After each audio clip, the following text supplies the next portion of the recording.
السلام علیکم ورحمۃ اللہ وبرکاتہ۔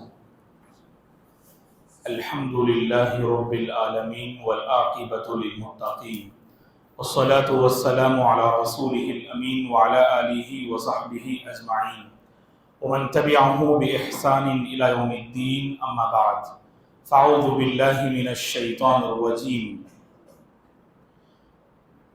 لن ينال الله لحومها ولا دماؤها ولكن يناله التقوى منكم۔ قابل احترام حضرات و خواتین، اللہ تبارک و تعالیٰ کی بڑی مہربانی ہے کہ ہم سب ذی الحجہ کے پہلے عشرے میں سانس لے رہے ہیں۔ اس میں کوئی شک نہیں کہ اس عشرے کی ساعتیں، اس عشرے کی گھڑیاں بڑی مبارک ہیں، اور یہ عشرہ ایسا ہے کہ اس کے لمحات پر مجھے اور آپ کو خصوصی توجہ دینی چاہیے۔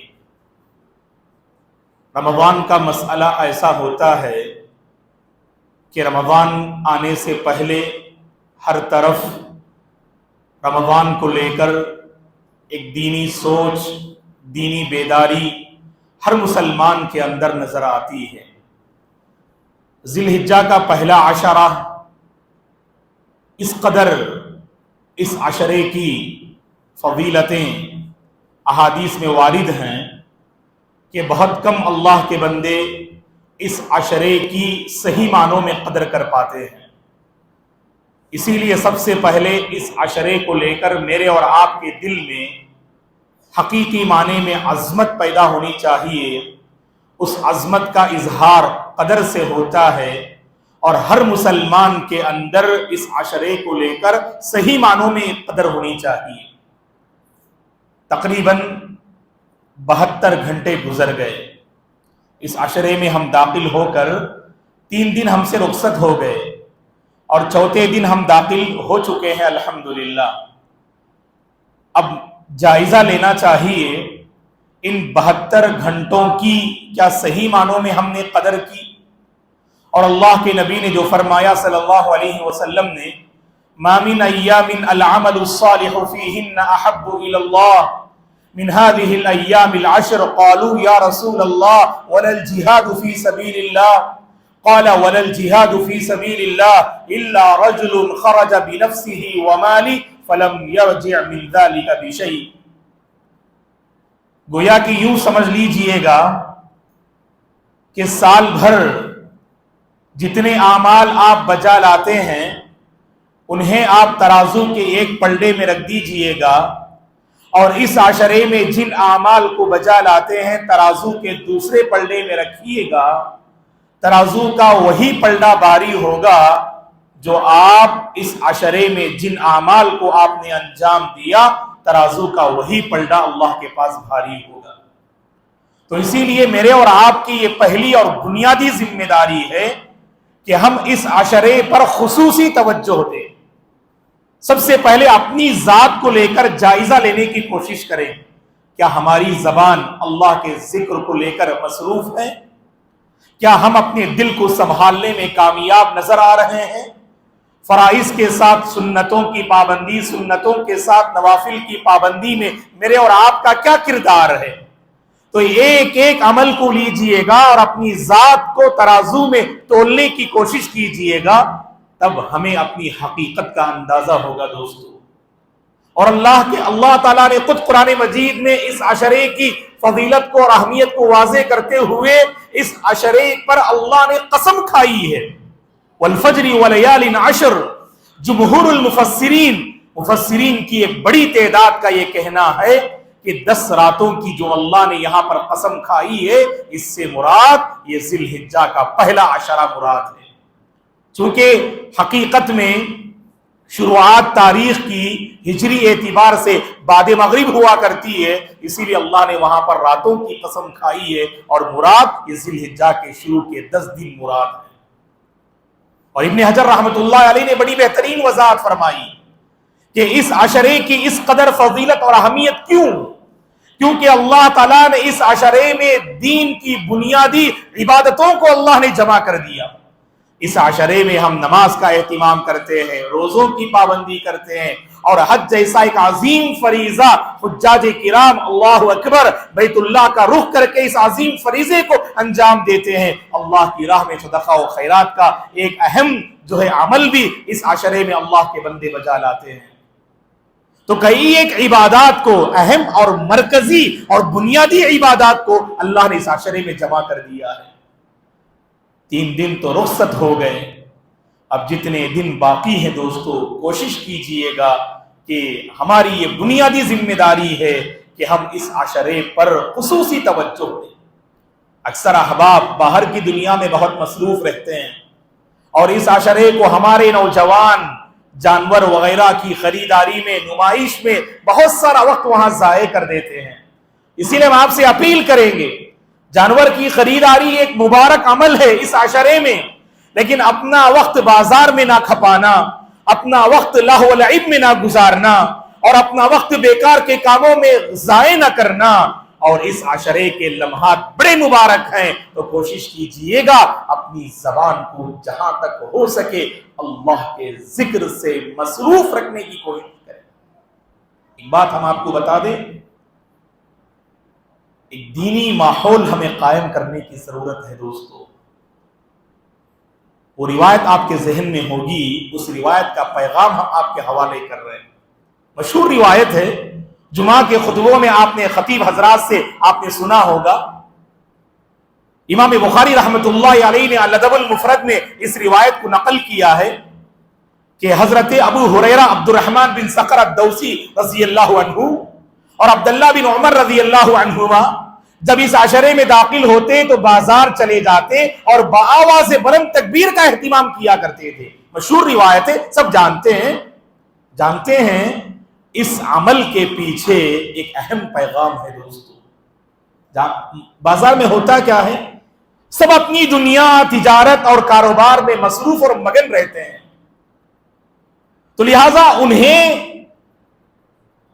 دین کے حوالے سے ایک دینی سوچ ان کے اندر پیدا کرانا، یہ شیخین ابو ہریرہ اور ابن عمر رضی اللہ عنہما کا ایک نیک مقصد تھا۔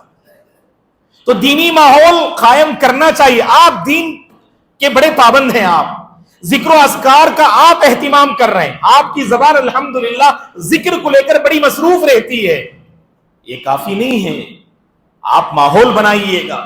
اگر آپ پابند، آپ کی اہلیہ بھی پابند ہونی چاہیے، آپ پابند، آپ کے بچے بھی پابند ہونا چاہیے، آپ پابند، آپ کے گھر والے بھی پابند ہونا چاہیے۔ اس کے لیے آسان طریقہ کیا ہے، آپ ایک ماحول گھر میں بنائیے گا، بیٹھے بیٹھے آپ بلند آواز سے لا الہ الا اللہ، اللہ اکبر۔ عموماً دین کے حوالے سے جب ایسی بات آتی ہے، بہت سارے اللہ کے بندے شرماتے ہیں، اور یہاں شیطان سوار ہو کے ایک خیال وہاں ذہن میں پیدا کرتا ہے، اگر آپ بلند آواز سے ذکر کریں وقتاً فوقتاً، لوگ کہیں گے آپ اپنی دینداری جتانے کے لیے ذکر کر رہے ہیں۔ نہیں اللہ کے بندو، اللہ آپ کی پاکیزہ نیت کو جانتا ہے، اللہ آپ کے دل کو جانتا ہے۔ آپ وقتاً فوقتاً جو بلند آواز سے لا الہ الا اللہ، استغفر اللہ، سبحان اللہ، اللہ اکبر جو کہہ رہے ہیں، تاکہ سامنے والا بھی وہ ذکر کا پابند ہو جائے، سامنے والے کی زبان بھی ذکر کو لے کر مصروف ہو جائے۔ اللہ آپ کی پاکیزہ نیت کو جانتا ہے، اگر دل میں ایسا خیال ہو تو اس کی اصلاح کر لیجئے گا۔ آپ دینداری جتانا یہ مقصود نہیں، دینی ماحول قائم کرنا مقصود ہے، یاد رکھو آپ۔ اسی لیے ہم آپ سے اپیل کرتے ہیں، اگر خواتین پابند، مرد حضرات کو پابند بنائیے، اگر مرد حضرات پابند ہیں تو اپنی خواتین کو پابند بنائیے، اور گھر سے اس کی شروعات کیجئے گا۔ اور دوستو احباب کا ایک حلقہ ہے، بیٹھے ہوئے ہیں، اور جیسے عام دنوں میں نعوذ باللہ گپ شپ کرتے ہیں، ادھر ادھر کی باتیں کرتے ہیں، اس مبارک عشرے میں بھی وہی معاملہ ہے۔ نوجوانوں کو دیکھ لیجئے گا، جب بھی ملاقات کرتے ہیں بظاہر قربانی کو لے کر گفتگو کر رہے ہیں، لیکن ادھر ادھر کی بے تکی باتیں کرتے ہیں، اپنے اوقات کو برباد کر رہے ہیں۔ تو اسی لیے وہاں پر کوئی اللہ کا بندہ ایسا ہونا چاہیے جو اس سبحان اللہ محفل کا رخ بدلنے کی کوشش کرے، اس محفل کا رخ اور حلقے کا رخ بدلنے کی آپ کوشش کیجئے گا۔ اور ڈائریکشن کسے دینا چاہیے؟ دینی ناحیے سے آپ ڈائریکشن دینے کی کوشش کیجیے گا. اس جو ہے روایت کا مرکزی پیغام یہی ہے. کیوں جایا کرتے تھے ابن عمر رضی اللہ عنہما، ابو ہریرہ رضی اللہ عنہ؟ بازار میں عموماً لوگ اپنی تجارت کو لے کر دین سے غافل ہوا کرتے ہیں، تو انہیں اس عشرے کی فضیلت کو یاد دلانا مقصود تھا. اور ہم اور آپ وہ عظیم کردار اپنے گھر میں، اپنے ماحول میں، اپنے سرکل میں اور اب دوست و احباب کے حلقے میں اس ماحول کو ہمیں قائم کرنا چاہیے دوستو. اور جائزہ لیجئے گا، داخل تو ہو گئے، میری اور آپ کی زبان کو اللہ نے کتنی توفیق دی دوستو. کتنی مرتبہ ہم نے اللہ کی بڑائی بیان کی.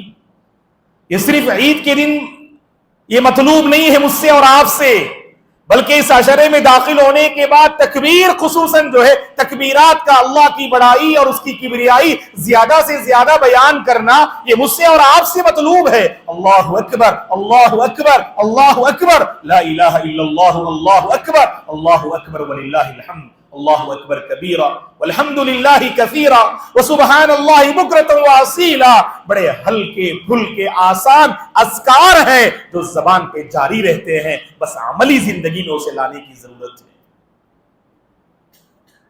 ابن قیم رحمۃ اللہ علیہ کی وہ روایت آپ کے ذہن میں ہوگی، آپ کی بڑی بہترین بات، تو دلوں کو جوڑ دینے والی بات ہے.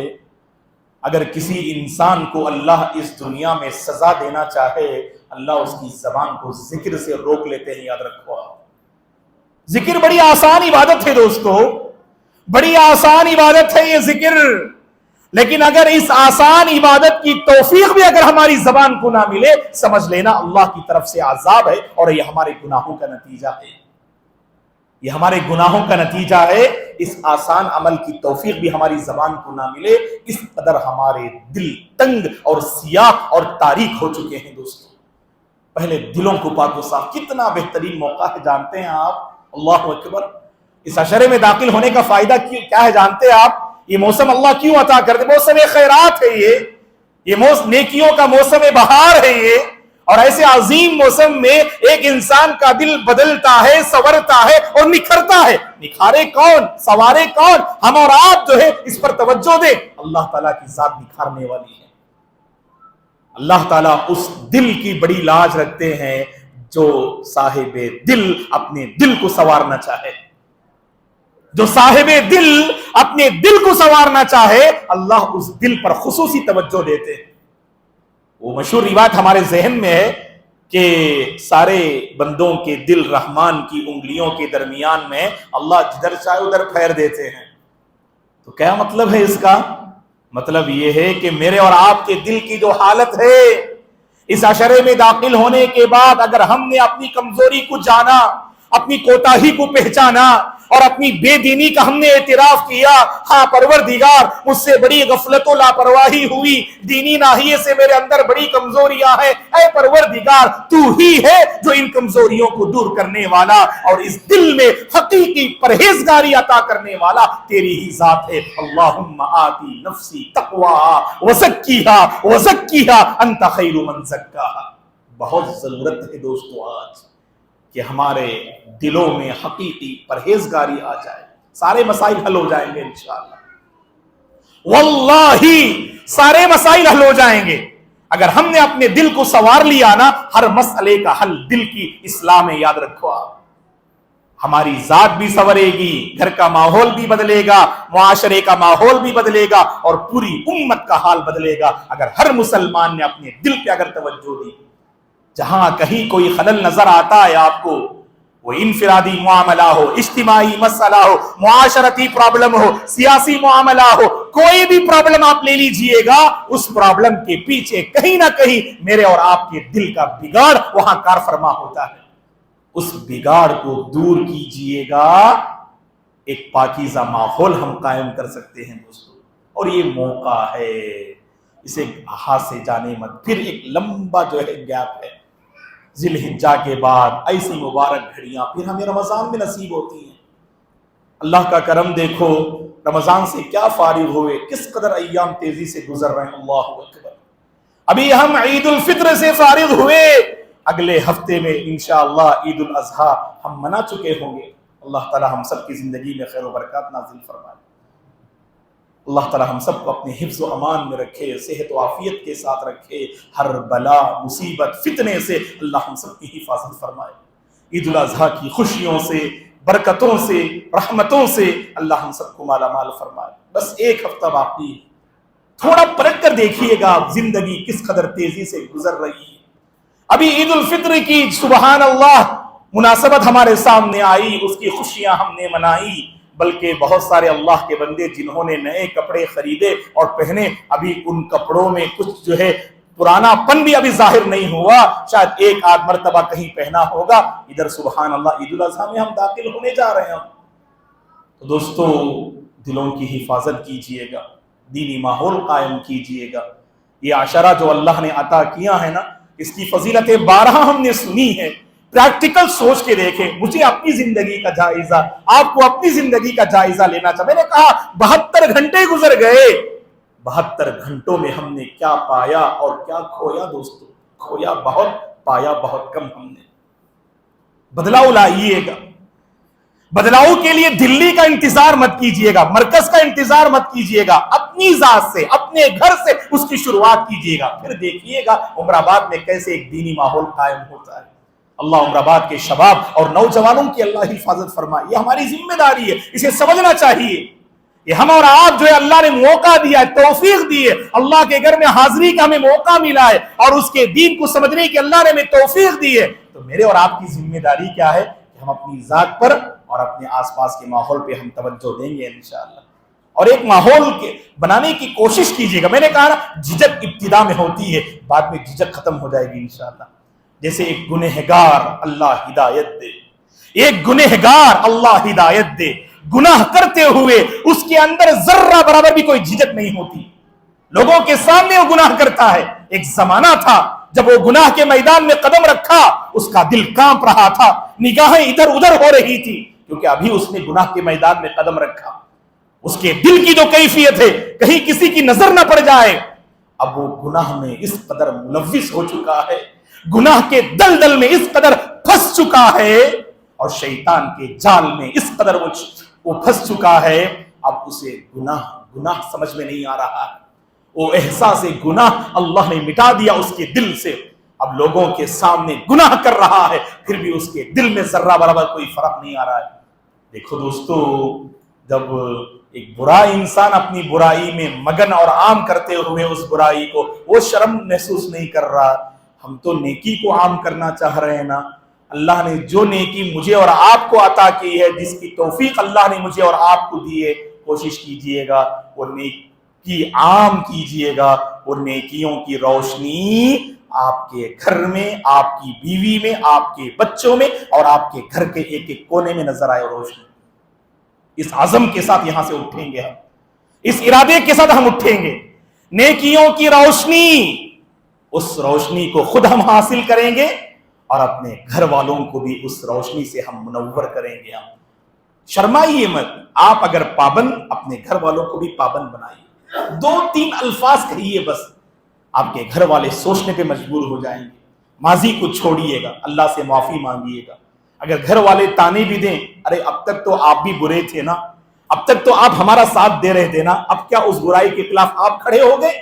ہمت رکھیے گا، آپ آج آپ کے خلاف ہیں، کل وہ آپ کے ہم نوا ہو جائیں گے، آپ کے موافق ہو جائیں گے انشاءاللہ۔ اور اللہ سے خاص مانگیے گا دوستو، یہ بڑا موسم، عظیم موسم ہے، اور اس عظیم موسم میں اللہ کو منانا چاہیے، اللہ کو راضی کرنا چاہیے، اللہ تعالیٰ سے خوب مانگنا چاہیے اس موسم میں۔ اور مانگے تو کیا؟ اپنی ذات کو لے کر مانگو، اپنے گھر والوں کو لے کر مانگو، اپنے مصائب و مشکلات کو لے کر اللہ سے مانگو۔ اگر اللہ نے موقع دے دیا، بڑے عظیم لمحات ہیں یہ، خواہ وہ دن کے لمحات ہوں یا رات کے لمحات، بند کمرے میں مصلی بچھا کر 2 رکعت نماز اللہ کی خاطر پڑھ کے اللہ سے مانگ کے دیکھو، عبادت کی لذت آپ کو سمجھ میں آئے گی، مانگنے کی لذت آپ کو جو ہے معلوم ہوگی۔ حقیقت میں وہ لذت ہم نے اور آپ نے پایا ہی نہیں دوستو۔ تتجافى جنوبهم عن المضاجع يدعون ربهم خوفا وطمعا، جو اللہ نے نیک بندوں کے بارے میں کہا، ارے نیک بندے تو وہ ہوتے ہیں جو نیند کی میٹھی لذت کو بھی قربان کرنے کے لیے تیار. ایک طرف نارے جہنم کی دیکھتی ہوئی آگ، دوسری طرف جنت کی نعمتیں. سبحان اللہ، اس رغبت اور رہبت میں اٹھتے ہیں اور رب کو راضی کرنے میں وہ کامیاب ہوتے ہیں. وبالاسحار هم یستغفرون. وہ لذت ہمیں پانا ہے اور اس موسم میں پا سکتے آسانی سے. عام موسم میں دل کو سنبھالنا بہت مشکل ہوتا ہے، اور اسی لیے ہم نے ابتدا میں ایک بات کہی تھی، اس عشرے میں داخل ہونے کے بعد بہت سارے اللہ کے بندوں کو اس عشرے کی عظمت کا احساس ہی نہیں ہو رہا ہے. بس جیسے عشرے سے پہلے جو زندگی تھی وہی زندگی وہ گزار رہے ہیں. کوئی بدلاؤ نہیں عملی زندگی میں، کوئی بدلاؤ نہیں آ رہا ہے. اگر نہیں آ رہا ہے اللہ کی قسم ہم نے اس عشرے کی عظمت کو پہچانا نہیں. اگر ہے بدلاؤ، ہاں مولانا جب سے عشرہ شروع ہوا ہے نا میں نے سنن رواتب کو چھوڑا ہی نہیں مولانا. اگر کوئی بندہ کہہ سکتا ہے مولانا جب سے عشرہ میں داخل ہوا ہوں نا پہلے بہت میں سستی برتتا تھا، اب میں 12 رکعات سنتوں کی پابندی الحمدللہ کر رہا ہوں، اور میں نے پہلے ہی دن ارادہ کر لیا میں 13 دن، یہ پہلا عشرہ، اس کے بعد ایام تشریق، ایام اکل و شرب، ایام ذکر اللہ، ایام التکبیرات، 11 12 13، تو کل یہ 13 دن الحمدللہ ہر دن میں اپنے لیے جنت میں گھر اور محل بناؤں گا. یہ میں نے ارادہ کر لیا ہے الحمدللہ، تو لہٰذا میں عمل کر رہا ہوں مولانا. تو ایسا عمل ہونا چاہیے دوستو. بدلاؤ لائیے گا، اس کے لیے کوئی بڑا کام کرنا نہیں ہے آپ کو، چھوٹے چھوٹے عمل سے شروعات کیجئے گا. اب جیسے میں نے ایک مثال دی آپ کو 12 رکعات سنن رواتب کی پابندی کرنا، اگر آپ سے نہیں ہو پایا کل فجر سے اہتمام کیجئے گا، ارادہ کیجئے گا، یہ ارادہ لے کر اٹھیے گا. اور خواتین بھی سبحان اللہ اپنے گھروں میں عمل کرے. ام سلمہ رضی اللہ عنہا نے جب سے اللہ کے نبی سے اس حدیث کو سنا وہ خود اپنے بارے میں بیان فرماتی ہیں، ما ترکتہن منذ سمعتہن من رسول اللہ صلی اللہ علیہ وسلم، جب سے میں نے اللہ کے نبی کی زبان مبارک سے یہ حدیث مبارک میں نے سنی، اللہ کی قسم میں نے اس عمل کو چھوڑا ہی نہیں. مرتے دم تک ام سلمہ اس عمل پہ باقی رہی.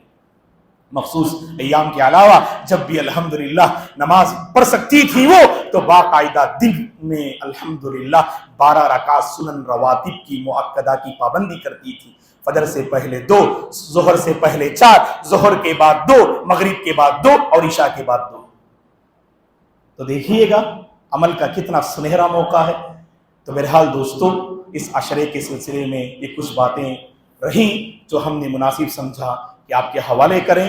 اللہ سے مانگیں دوستو، اپنے دل کو سنوارنے کی کوشش کریں، دینی ماحول قائم کریں اور اپنی زبان کو اللہ کے ذکر سے تر رکھنے اور مصروف رکھنے کی کوشش کریں. آپ اگر زبان کو ذکر کی توفیق نہیں مل رہی ہے، اگر پیشانی کو سجدے کی توفیق نہیں مل رہی ہے، اللہ سے مانگیے گا، اللہ ہماری پیشانیوں کو سجدے کی توفیق دے دیں گے اور اللہ تعالی ہماری زبان کو اس کے ذکر کی اللہ توفیق دے دیں گے. آئیے ہم مختصر انداز میں قربانی کے سلسلے میں کچھ باتیں آپ کے حوالے کرتے ہیں.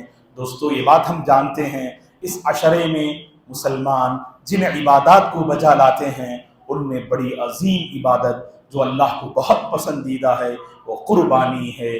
قربانی کے سلسلے میں پہلی بات یہ ہے اخلاص کے ساتھ اس عمل کو انجام دیجئے گا.